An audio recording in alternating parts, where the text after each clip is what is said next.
जानिए अपने जीवन में गरीबी और दुख का असली कारण गौतम बुद्ध की इस कहानी के माध्यम से।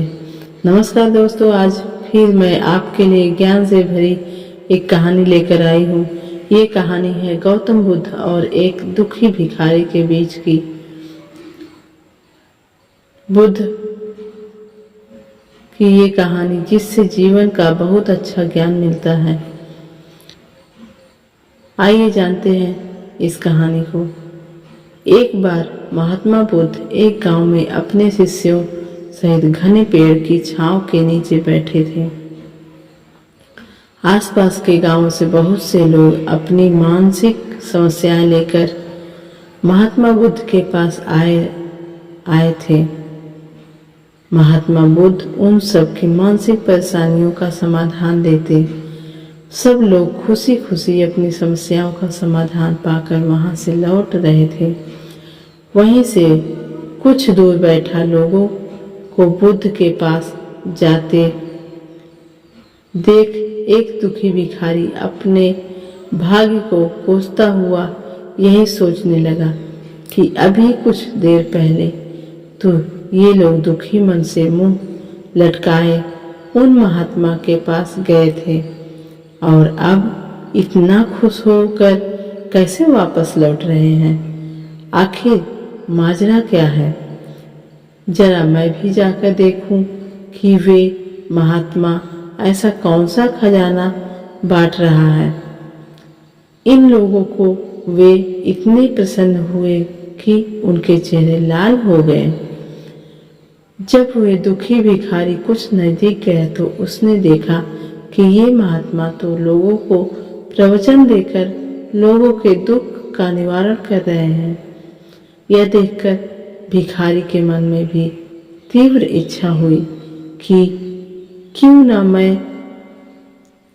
मैं भी इस महात्मा को अपना दुख बताऊं।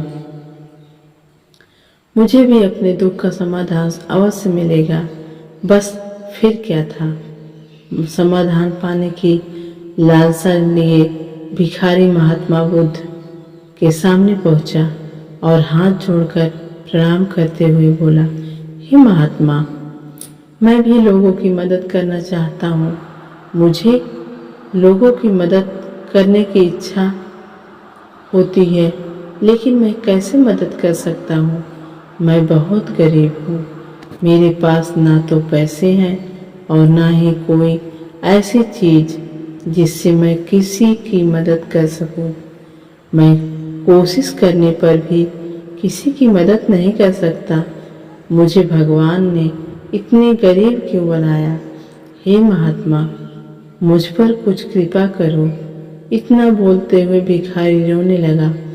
महात्मा बुद्ध बोले, आप बहुत ज्ञानी हैं, क्योंकि आप अभी तक इस भ्रम में जी रहे हो कि तुम्हारे पास कुछ नहीं है, जबकि तुम दूसरों को कुछ देने के लिए तुम्हारे पास बहुत कुछ है। तुम बिना धन और वस्तु के भी दूसरों की मदद कर सकते हो। तुम्हारे पास जुबान है जिससे तुम मीठे शब्द बोलकर किसी के दुखी चेहरे पर मुस्कान ला सकते हो। इन्हीं शब्दों की ताकत से तुम किसी के भी टूटते हौसले को फिर से मजबूत कर सकते हो। इन शब्दों की शक्ति से आप किसी के भी मन में सकारात्मक विचारधारा के बीज बो सकते हो और उसे गलत रास्ते पर जाने से रोक सकते हो।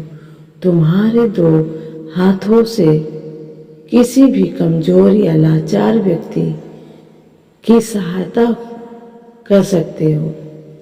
आपके दो आंखें किसी अंधे को रास्ता दिखा सकते हैं। तुम किसी के लिए दुआ कर सकते हो। यह हो सकता है कि उनके बुरे काम फिर से हो जाए। आज आप किसी के अच्छे स्वास्थ्य की कामना कर सकते हैं, लेकिन अज्ञानतावश तुम अब तक इस बात को समझ नहीं पाए और इस भ्रम में अब तक जीते रहे कि तुम्हारे पास मदद करने के लिए कुछ नहीं है। किसी की मदद के लिए धन और वस्तु का होना अनिवार्य नहीं है। बिना धन और बिना वस्तु के भी हम कई प्रकार से लोगों की मदद कर सकते हैं। महात्मा बुद्ध के ज्ञान से भरे ये सुंदर शब्द सुनकर भिखारी के चेहरे पर मुस्कान आ गई और वह खुशी से झूमता हुआ वहां से चला गया। इस तो महात्मा बुद्ध की ये कहानी कैसी लगी दोस्तों? महात्मा बुद्ध की इन बातों से कुछ सीखा आपने? आजकल बहुत से लोग यह सोचकर दुखी होते हैं कि मेरे पास कुछ नहीं है, बल्कि जो आपके पास है उसी में संतुष्ट रहना सीखें और बिना मतलब के लोगों की मदद करें। इन्हीं से आपको परम सुख की प्राप्ति होगी। तो हमारी ये कहानी आपको कैसी लगी दोस्तों? आप कमेंट में ज़रूर बताइएगा और हमारे चैनल को सब्सक्राइब करके बेल आइकन को प्रेस कर लीजिएगा। हमारी कहानी को लोगों के पास शेयर कर दीजिएगा। मिलते हैं फिर अगली कहानी में।